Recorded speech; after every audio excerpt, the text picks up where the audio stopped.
ଆପଣ ଦେଖିବାକୁ ସୁସ୍ଥ ଅଛନ୍ତି, ହସୁଛନ୍ତି, କଥା କହୁଛନ୍ତି, ନିଜ କାମ କରୁଛନ୍ତି, କିନ୍ତୁ ମନ ଭିତରେ ଆପଣ ଶାନ୍ତିରେ ଅଛନ୍ତି କି?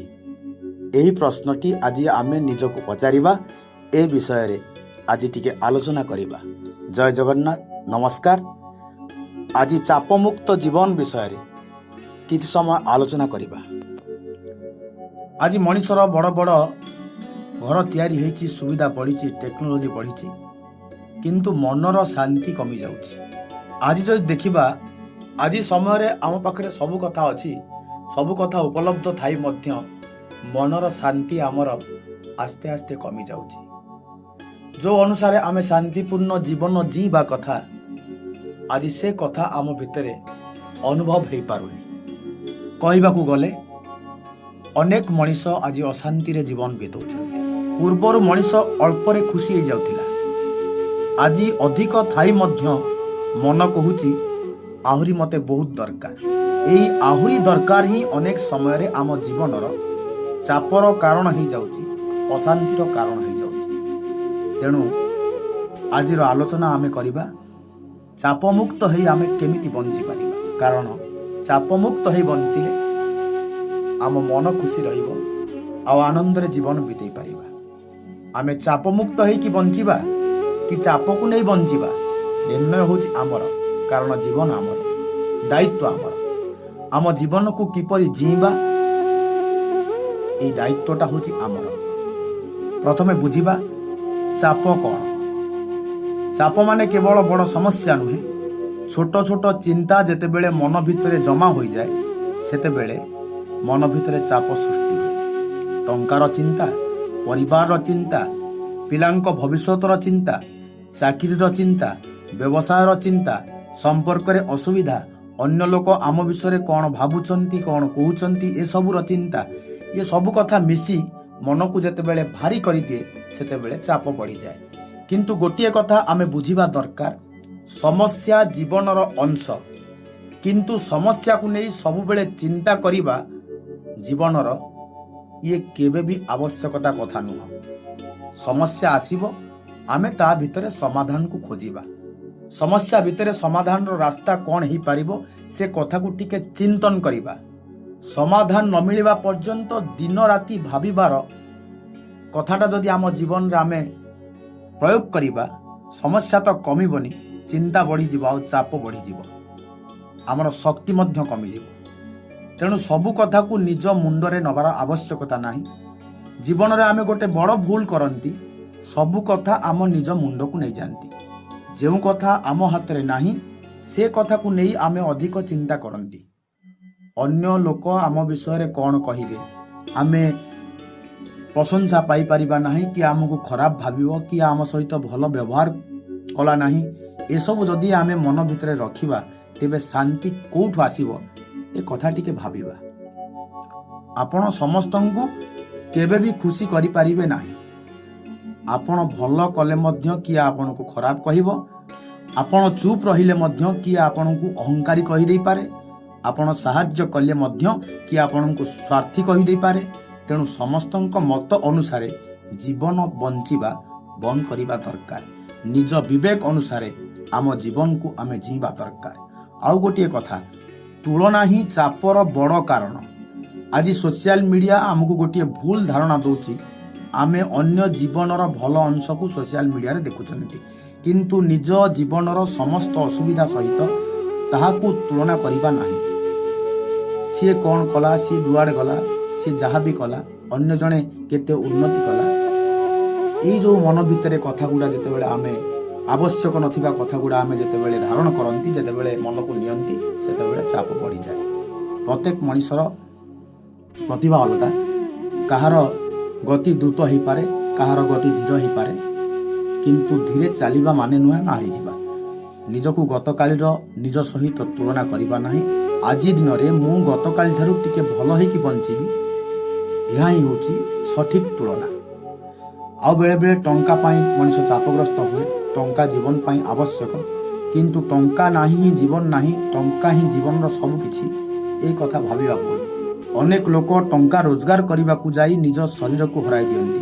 परिवार पाई टंका रोजगार करती किंतु परिवार सहित बसवाक समय ना पिलांक भविष्य पाई टंका कमाती किंतु पिलांक वर्तमान को देखिबा पाई समय ना तेणु टंका रोजगार करंतु किंतु टंका पाई दिन राति अहरह चिंता करी निज शांति को बिक्री करंतु नहीं निज आय अनुसार जीवन बंचंतु अनावश्यक खर्च कमे दियंतु ऋण नवा पूर्व भावंतु एवं सबुठारु बड़ कथा अन्य लोकंक देखा देखी रे निज जीवन को चापरे पकांतु नहीं किए कथा शुणु नहीं किए कथा बुझु नहीं किए अपमान कला किए विश्वास को भांगिला यही सब कथा मन को भांगी दिए आमे चापग्रस्त हूँ किंतु गोटे कथा मन रखंतु संपर्क को बंचेबा दरकार किंतु निजकू हराई नुहे संपर्क को बंचेबा को जाई जदि आम निजकू आमे हराई दौरान ताहले मूल्य कौन अच्छी लाभ कौन अच्छी क्या सहित मतभेद हेले संगे संगे उत्तर दिंतु ना टिके चुप रुहंतु मन शांत होला पर कथा हुंतु कारण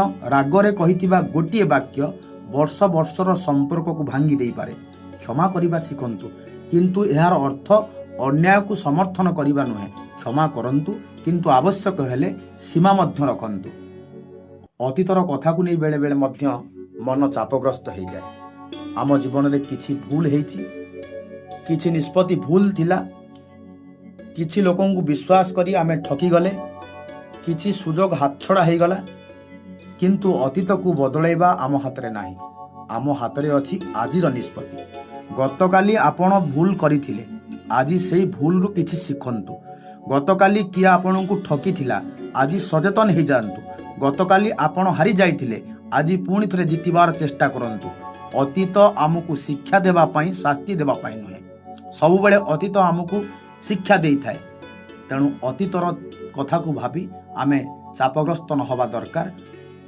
अतीत ठारू आमे किछि शिखिबा दरकार बेले बेले भविष्यत को नहीं मध्य अत्याधिक चिंता हो जाए मनीष चापग्रस्त हुए आमे अनेक समय रे एमिति जिनस पाई चिंता करूछु जहाँ एपर्यंत घटी नाही आगो को कौन हबो पिला कौन करिवे व्यवसाय चलिबो कि नाही चाकरी रहिबो कि नाही आसंता काली कौन हबो भविष्यत पाई योजना ये सब कथा भाभी भाभी आम वर्तमान को आमे नष्ट कर दियंती आज जहा करि परिबे आज करंतु आजिर काम को आज समाप्त करंतु आसंता काली आसिले आसंता कालीर समस्या को आमे सामना करिबा आजिर दिनटी ही आम हाथ रे थिबा सबुठारु बड़ संपत्ति तेणु आजिर दिन को सदुपयोग करी आमे चापरु टिके मुक्त हवा भविष्यत कथा भाभी भाभी चापयुक्त हबानी चापग्रस्त हबानी चाप को कमेवा पाई दैनंदिन जीवन रे आमे किछि कथा अभ्यास करिबा दरकार चापमुक्त जीवन पाई बड़ बड़ काम करिबा दरकार नाही छोट छोट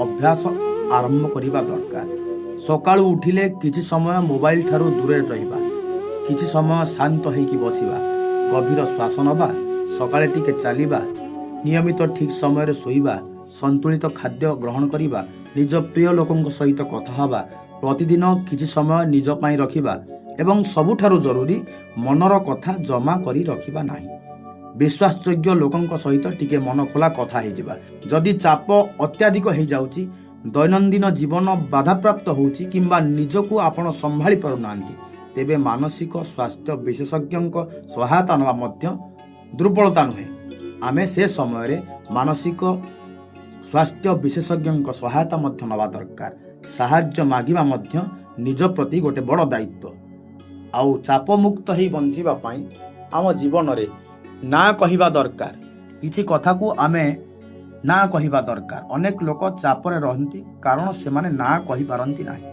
समस्त को काम करने को चेष्टा करती समस्त को खुशी करने को चेष्टा करती किंतु मने रखंतु ना कहिबा असभ्यता नुहे केतेबेले ना कहिबा निजको सुरक्षा करिबा से कथाटा टिके भाबिबा दरकार जो काम आपणक पई संभव नुहे सेठारे भद्र भावे ना कहिले किछि असुविधा नाही कारण निज जीवनर समस्त समय अन्य मानक पई देई देले निज पई आ कोन रहिबो तेणु निजको टिके समय दबा आमे समस्तंक जत्न नौचंती परिवार जत्न पिलांकर जत्न सांगसाथी मानकर जत्न कामर जत्न व्यवसाय जत्न किंतु निजर जत्न नवा दरकार निज पाई मध्य आमे टिके समय बाहर करिबा दरकार निजको मध्य टिके समय दबा दरकार निज सहित किछि समय बसंतु निजको पचारंतु मु खुशी अछि कि नाही ମୋ ଜୀବନରେ କ'ଣ ପରିବର୍ତ୍ତନ ହେବା ଦରକାର, କେଉଁ ଜିନିଷ ମୋତେ ଅଧିକ ଚାପଗ୍ରସ୍ତ କରୁଛି, କେଉଁ କଥାକୁ ଛାଡ଼ିଦେବା ଦରକାର ଜୀବନରେ, ଏହି ପ୍ରଶ୍ନ ଗୁଡ଼ିକର ଉତ୍ତର ନିଜେ ଖୋଜନ୍ତୁ। ତେବେ ଆଜିର ଆଲୋଚନାରୁ ଆମେ ଏତିକି କଥା ଶିଖିବା, ଚାପମୁକ୍ତ ଜୀବନଟିଏ ଜୀଇବା। ସମସ୍ୟା ଆସିବ, ଲୋକେ ଆମକୁ କିଛି କହିବେ, କିଛି ଲୋକ ଭଲ କହିବେ, କିଛି ଲୋକ ଖରାପ କହିବେ, ସମ୍ପର୍କରେ ମତଭେଦ ହେବ, ଟଙ୍କାର ସମସ୍ୟା ରହିବ, କେତେବେଳେ ଆମେ ହାରିଯିବା, କେତେବେଳେ ଆମକୁ ଦୁଃଖଦ ପରିସ୍ଥିତିକୁ ସାମ୍ନା କରିବାକୁ ପଡ଼ିବ। କିନ୍ତୁ ଏହାର ଅର୍ଥ ଜୀବନଟା ଶେଷ ନୁହେଁ। ଜୀବନ ମାନେ ପଡ଼ିବା ପରେ ଉଠିବା, ହାରିବା ପରେ ପୁଣି ଥରେ ଚେଷ୍ଟା କରିବା, କାନ୍ଦିବା ପରେ ପୁଣି ଥରେ ହସିବା ଏବଂ ସବୁଠାରୁ ବଡ଼ କଥା, ଯାହା ଆମ ହାତରେ ନାହିଁ ତାକୁ ନେଇ ନିଜ ମନକୁ ଦଣ୍ଡ ନ ଦେବା। ଜୀବନ ବହୁତ ଛୋଟ, ଆମେ ଜାଣିନାହାନ୍ତି ଆମ ପାଖରେ କେତେ ଦିନ ଅଛି। ତେଣୁ ଯେତେ ଦିନ ଅଛନ୍ତି ଭଲରେ ବଞ୍ଚିବା, ନିଜ ଲୋକଙ୍କ ସହିତ ହସି ହସି ବଞ୍ଚିବା, ଯେଉଁମାନେ ଆମକୁ ଭଲ ପାଆନ୍ତି ସେମାନଙ୍କୁ ସମୟ ଦେବା, ନିଜ ଶରୀରର ଯତ୍ନ ନେବା, ନିଜ ମନକୁ ଶାନ୍ତ ରଖିବା ଏବଂ ଯାହା ଆମକୁ ଭିତରୁ ଭାଙ୍ଗି ଦେଉଛି ସେଇ କଥାକୁ ଧୀରେ ଧୀରେ ଛାଡ଼ିଦେବା। ମନେ ରଖନ୍ତୁ, ସବୁ ସମସ୍ୟାର ସମାଧାନ ଆଜି ମିଳିବ ନାହିଁ, କିନ୍ତୁ ଆଜିର ଦିନଟିକୁ ଶାନ୍ତିରେ ବଞ୍ଚି ହେବ। ଜୀବନକୁ ସହଜ କରିବା ପାଇଁ ସବୁ କିଛି ବଦଳାଇବା ଦରକାର ନାହିଁ। କେତେକ କଥାକୁ ଛାଡ଼ିଦେବା ଶିଖିଲେ ମଧ୍ୟ ଜୀବନ ସହଜ ହୋଇଯିବ। ତେଣୁ ଆଜିଠାରୁ ଗୋଟିଏ ପ୍ରତିଜ୍ଞା କରିବା, ମୁଁ ଅନ୍ୟ ସହିତ ନିଜକୁ ତୁଳନା କରିବି ନାହିଁ, ମୁଁ ପ୍ରତ୍ୟେକ କଥାକୁ ମନରେ ନେବି ନାହିଁ, ମୁଁ ଅତୀତକୁ ନେଇ ନିଜକୁ ଦୋଷୀ କରିବି ନାହିଁ, ମୁଁ ଭବିଷ୍ୟତକୁ ନେଇ ଅତ୍ୟଧିକ ଭୟଭୀତ ହେବି ନାହିଁ, ମୁଁ ନିଜ ଶରୀର ଓ ମନର ଯତ୍ନ ନେବି, ମୁଁ ଆବଶ୍ୟକ ହେଲେ ନା କହିବା ଶିଖିବି ଏବଂ ମୁଁ ଚାପ ଭିତରେ ନୁହେଁ ଶାନ୍ତି ଭିତରେ ଜୀବନ ବଞ୍ଚିବାକୁ ଚେଷ୍ଟା କରିବି। କାରଣ ଜୀବନ ଆମର, ଦାୟିତ୍ୱ ମଧ୍ୟ ଆମର। ଆପଣ ଖୁସି ରୁହନ୍ତୁ, ସୁସ୍ଥ ରୁହନ୍ତୁ, ଚାପମୁକ୍ତ ହୋଇ ରୁହନ୍ତୁ, ନିଜକୁ ଭଲ ପାଆନ୍ତୁ, ନିଜ ଲୋକଙ୍କୁ ସମୟ ଦିଅନ୍ତୁ।